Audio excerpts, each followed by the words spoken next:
កម្ពុជាបានបង្កើនការបង្ក្រាបលើសកម្មភាពឆបោកតាមប្រព័ន្ធបច្ចេកវិទ្យាក្នុងក្របខ័ណ្ឌនៃយុទ្ធនាការទូទាំងប្រទេសដើម្បីបោសសម្អាតនិងឈានទៅលុបបំបាត់ការឆបោកអនឡាញដែលប្រភេទឧក្រិដ្ឋកម្មឆ្លងដែននេះឲ្យអស់ពីប្រទេសកម្ពុជានេះជាប្រសាសន៍បញ្ជាក់ជំហររបស់កម្ពុជាតាក់ទងនឹងការប្រឆាំងការឆបោកអនឡាញទេសរដ្ឋមន្ត្រីទទួលបន្ទុកបេសកកម្មពិសេសនិងជាប្រធានលេខាធិការដ្ឋានគណៈកម្មការចំពោះកិច្ចប្រយុទ្ធប្រឆាំងការឆបោកតាមប្រព័ន្ធបច្ចេកវិទ្យាបានថ្លែងក្នុងឱកាសឯកឧត្តមបានអញ្ជើញចូលរួមក្នុងកិច្ចប្រជុំមួយនាព្រឹកថ្ងៃទី18ខែកុម្ភៈឆ្នាំ2026នៅទីស្តីការក្រសួងការបរទេសនិងសហប្រតិបត្តិការអន្តរជាតិក្នុងកិច្ចប្រជុំនោះឯកឧត្តមសន្តិបណ្ឌិតឆៃស៊ីនរិទ្ធទេសរដ្ឋមន្ត្រីបានធ្វើបទបង្ហាញដើម្បីផ្ដល់បច្ចុប្បន្នភាពស្ដីពីយុទ្ធនាការប្រឆាំងឧក្រិដ្ឋកម្មតាមប្រព័ន្ធបច្ចេកវិទ្យាជូនដល់បណ្ដាឯកអគ្គរដ្ឋទូតនិងតំណាងទូតប្រចាំកម្ពុជាចំនួន26និងតំណាងសហភាពអឺរ៉ុបនៅកម្ពុជា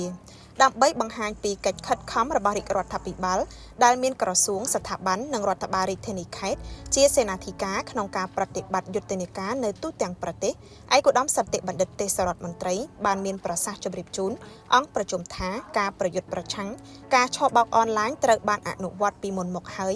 និងត្រូវបានបង្កើនការប្រតិបត្តិបន្ថែមទៀតក្នុងរាជរដ្ឋាភិបាលអាណត្តិទី7នេះពិសេសតាមរយៈការបង្កើតគណៈកម្មការចំពោះកិច្ចប្រយុទ្ធប្រឆាំងការឆបោកតាមប្រព័ន្ធបច្ចេកវិទ្យាដែលជាយន្តការជាតិដឹកនាំដោយសម្ដេចមហាបវរធិបតីនាយករដ្ឋមន្ត្រីដោយផ្ទាល់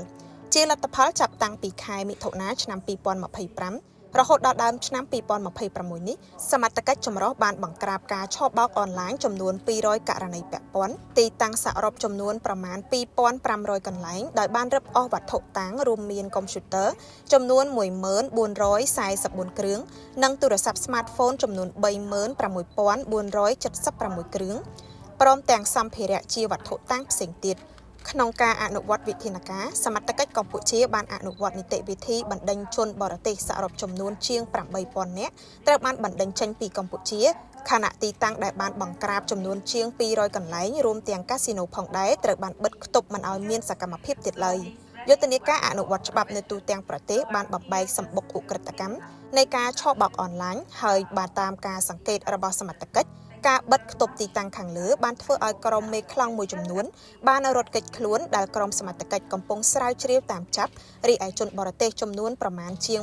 210,000នាក់បានចាក់ចេញដោយខ្លួនឯងទៅកាន់ប្រទេសពួកគេវិញសមត្ថកិច្ចកម្ពុជាក៏បានសហការជាមួយដៃគូក្នុងការជួយសង្គ្រោះជនបរទេសដែលជាអ្នករងគ្រោះដោយការចាញ់បោកមេខ្លោងនៃឧក្រិដ្ឋកម្មឆ្លងដែននេះឲ្យបានរួចផុតពីការកេងប្រវ័ញ្ចឲ្យធ្វើសកម្មភាពឆបោកអនឡាញដើម្បីបម្រើដល់ផលប្រយោជន៍បណ្ដាញឧក្រិដ្ឋកម្មខ្លួនបានជាច្រើនអ្នកផងដែរ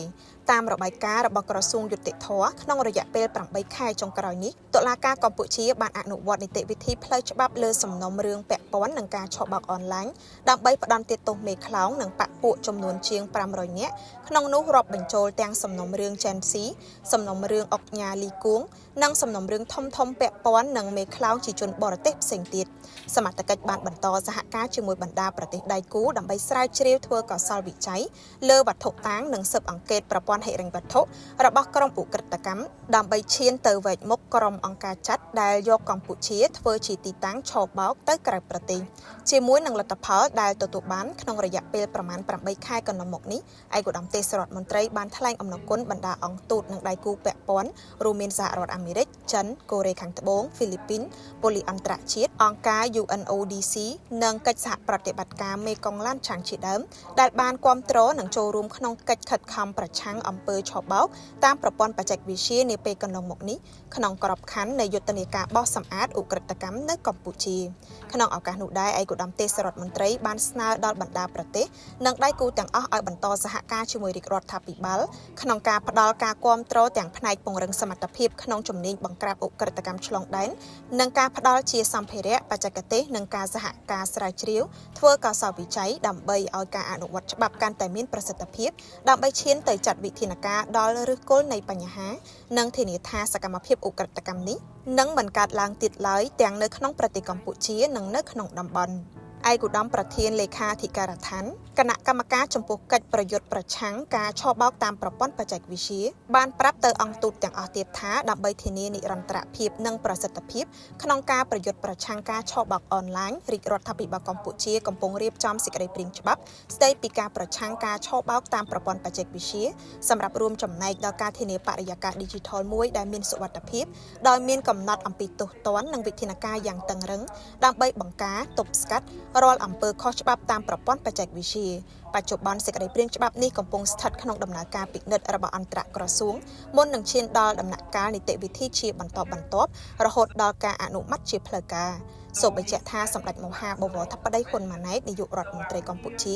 បានបញ្ជាក់នាពេលកន្លងមកយ៉ាងច្បាស់ថាកម្ពុជាមិនមែនជាកន្លែងសម្រាប់ឧក្រិដ្ឋជនបច្ចេកវិទ្យាប្រើប្រាស់ក្នុងការប្រព្រឹត្តការឆបោក